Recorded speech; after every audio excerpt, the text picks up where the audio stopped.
Hai teman-teman, apa kabar semuanya?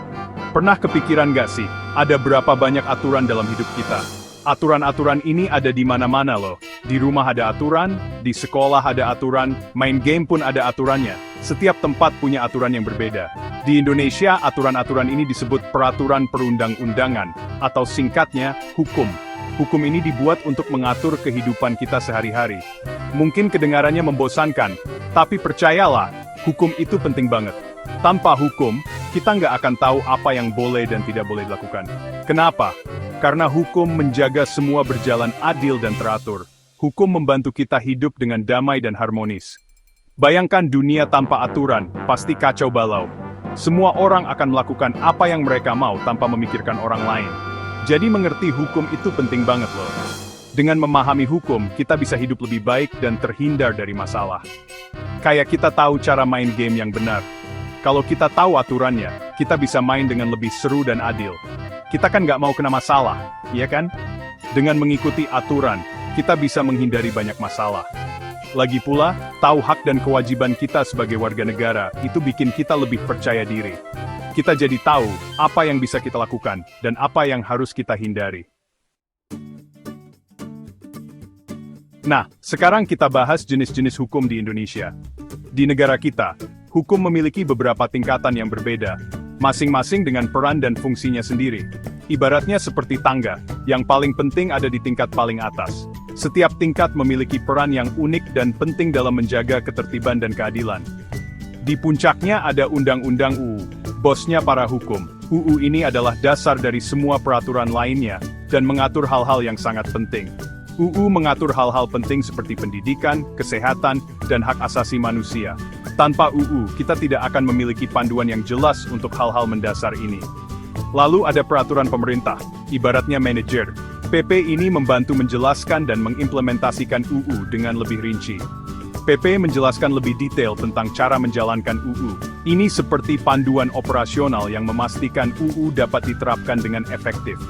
Misalnya, kalau UU bicara tentang pendidikan, PP menjelaskan cara sekolah dikelola. Ini memastikan bahwa setiap sekolah mengikuti standar yang telah ditetapkan. Terakhir, ada peraturan presiden (Perpres) dan aturan lain yang dibuat menteri atau pemerintah daerah. Mereka ini memberikan panduan yang lebih spesifik sesuai dengan kebutuhan daerah atau sektor tertentu. Mereka ini seperti ketua tim, yang memberi instruksi lebih spesifik untuk daerah atau kelompok tertentu. Dengan begitu, setiap daerah atau sektor dapat beroperasi dengan efisien dan sesuai dengan kebutuhannya. Jadi, apa sih gunanya hukum-hukum ini? Banyak banget.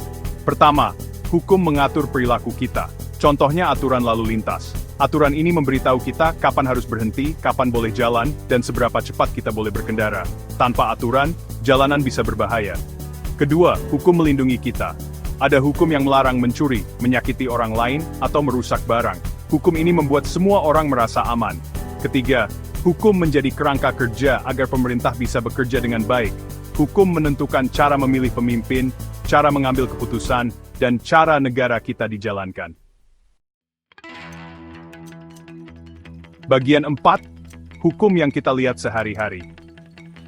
Oke, cukup dulu yang serius-serius. Sekarang kita masuk ke bagian yang lebih santai dan menyenangkan. Sekarang kita bahas bagaimana hukum memengaruhi kehidupan kita sehari-hari. Hukum ada di mana-mana, bahkan dalam hal-hal kecil yang mungkin tidak kita sadari. Ingat waktu kalian beli barang online, terus barangnya sampai dalam keadaan rusak. Itu adalah contoh bagaimana hukum bekerja untuk melindungi hak konsumen. Kalian dilindungi oleh hukum perlindungan konsumen. Hukum ini memastikan bahwa kalian mendapatkan barang yang sesuai dengan yang dijanjikan.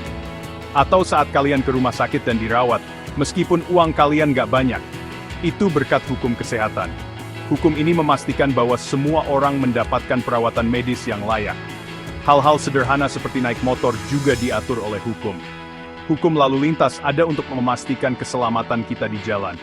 Kalian perlu SIM, perlu pakai helm, dan perlu ikuti aturan lalu lintas.